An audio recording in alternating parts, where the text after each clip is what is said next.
సభకు నమస్కారం. పెద్దలు రాజ్యసభ సభ్యులు మెల్సి గారు, the most significant dignitaries on the dais and all friends. Time chala crucial. I will take only 4 minutes. First of all, we are very happy. ఒక crucial సబ్జెక్ట్తో కొత్తగూడాన్ని ఎంచుకొని ఒక round table సమావేశాన్ని పర్పస్ఫుల్గా మాట్లాడదాము, రెస్పెక్ట్ ఆఫ్ పొలిటికల్ కాన్సెప్ట్ అన్నందుకు చాలా సంతోషం. సూటిగా సబ్జెక్ట్లోకి వస్తున్నాను. ఒక డాక్టర్ ఉంటాడు, హాస్పిటల్కి వచ్చి ఆ హాస్పిటల్లో చాలా రకాలైనటువంటి పేషెంట్స్ ఉంటారు. వెంటనే ఆ ఇన్ఛార్జిని లేకపోతే తను తెలుసుకునే విషయం ఏంటంటే, సీరియస్ కేసులు ఏమున్నాయి వాటిని నేను ఫస్ట్ అటెండ్ కావాలి, తర్వాత priority basis. I'm strictly question to the present government. ఈరోజు Telangana government, what you mention that Telangana government, whomever that party it is, ఈ పార్టీ ఎడ్యుకేషన్లో ఆ ఫిగర్ 11,000 కోట్ల వరకు వెళ్ళింది. It's a very chronic issue, that to student issue. Student issue ఇది ఇంకా పెరిగిపోతూ ఉంటుంది. ఇకపోతే ఈ రీఎంబర్స్మెంట్ అనేటువంటిది ఒక మహత్తరమైనటువంటి దాని గురించి నేను మీకు చెప్పాల్సిన సందర్భం కాదు.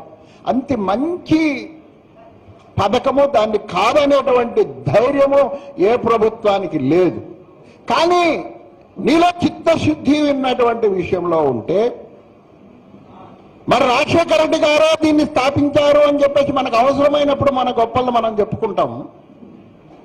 మరి ఇక్కడ విద్యార్థులకు మేనేజ్మెంట్కు మధ్య ఈ సబ్జెక్టు పెద్ద విఘాతాన్ని కలిగిస్తా ఉంది, శత్రుత్వం ఏర్పడతా ఉంది.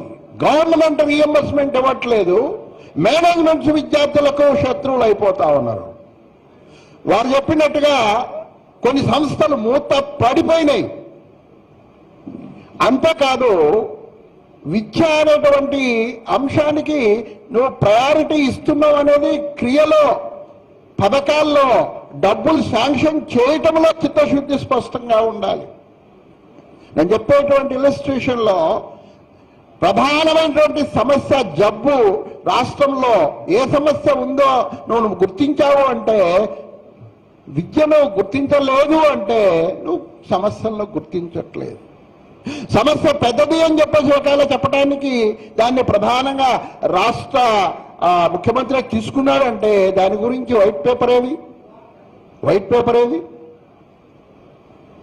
కరెక్టే సమస్య 11,000 కోట్ల సమస్య. నేను 2,000 కోట్ల రూపాయలను ఇమీడియట్ గా శాంక్షన్ చేసి క్లియర్ చేస్తున్నానని చెప్పేసి ప్రెస్ మీట్స్ లో ప్రెస్ వాళ్ళకు చక్కగా ఎక్స్ప్లెయిన్ చేయొచ్చు. But what is the solution clear కావట్లేదు. విద్యార్థులు, ముఖ్యంగా ప్రొఫెషనల్ కోర్సు విద్యార్థుల యొక్క విషయాలు చెప్పాలి అంటే చాలా ప్యాథటిక్. తర్వాత రీఎంబర్స్మెంట్ అనేటువంటిది మన భవిష్యత్తుకు అది ఒక పునాది. ఆ పునాదిని మనం కొల్లగొట్టేటువంటి అధికారం ఏ ప్రభుత్వానికి లేదు అని చెప్పేసి నా అభిప్రాయం. So with this type of awareness, ఒక అవగాహన కలిగిస్తూ ఏదో ఒక పార్టీ లేకపోతే కొన్ని విద్యార్థి సంఘాలు, చాలా సంతోషం, ఏఎస్ఎఫ్ అయింది, ఎస్ఎఫ్ఐ ఉంది, అన్ని సంఘాల విద్యార్థి స్టూడెంట్స్ అంతా ఈరోజు కనపడుతుండ్రు, సంతోషమే. కానీ ఆ మూమెంట్, ఆ ఇన్స్పిరేషన్ తీసుకొచ్చేటువంటి విధంగా మన రౌండ్ టేబుల్ సమావేశం నిర్ణయాలు తీసుకోవాలి. దాని విషయంలో ఆయన మేల్కోవాలి. విద్యార్థుల సమస్యల్లో కనీసం నువ్వు 11,000 కోట్లు నువ్వు ఇప్పటికిప్పుడు ఇవ్వలేవు, కానీ ముందు బండి కదే విధంగా నిర్ణయాలు తీసుకునేటువంటి రీతిగా ఈ రౌండ్ టేబుల్ సమావేశాలు, ఈ నాయకత్వాలు, ఈ యూనియన్ లీడర్లు స్ఫూర్తినిస్తారని. So this is a very crucial and very chronic and too chronic. ఇది ఎగ్జాజరేట్ చేసి చెప్పటం కాదు. విద్యార్థుల సమస్య, రీఎంబర్స్మెంట్ సమస్య అనేది I'm not exaggerating. It's a very crucial subject, and let us take a real moment to the government.